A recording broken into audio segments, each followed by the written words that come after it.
All right, now we're going to look at certain pathological conditions involving these glucose transporters. So a perfect example is neonatal diabetes. So neonatal involving the baby being born.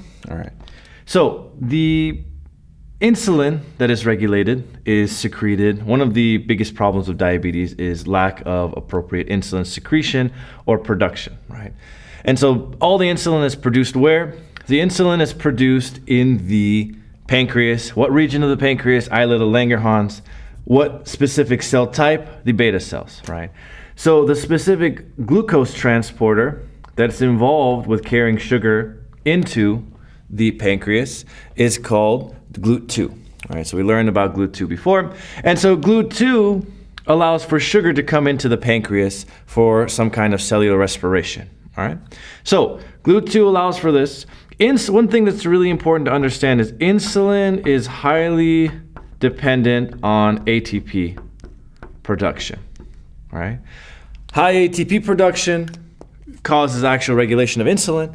And so the very brief mechanism is when you have an elevated level of insulin, this causes of a decreased potassium efflux, right? So all the potassium channels close and potassium is not able to leave the cell, right? This problem then eventually leads to an increase in calcium influx. So all the calcium channels open, right? This leads to the cell to become slightly depolarized, and this depolarization takes place in order to allow for the release of insulin. So you have increased insulin secretion, right? So you have the exocytosis of insulin, right? Now, certain conditions, for example, neonatal diabetes involved with this mutation. It's called the KCNJ11 gene mutation, right?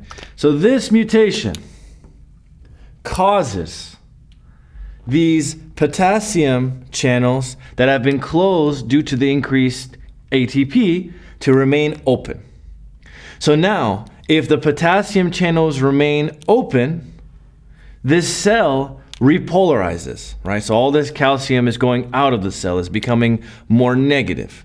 This repolarization prevents the actual influx of calcium, which eventually leads to an inhibition of, let's put that in pink, an inhibition of insulin being secreted. So these patients that have this genetic mutation here experience instances of diabetes within about 3 months. So 3 months of birth, they experience neonatal diabetes due to this defect in genetic. And so the way they treat these patients is the same way they would with patients that have diabetes, whether it's regulated via diet and exercise, but this is a baby, you know, the baby probably can't even walk, right? So a lot of instances the doctors prescribe any kind of synthetic insulin in order to regulate their blood sugar levels.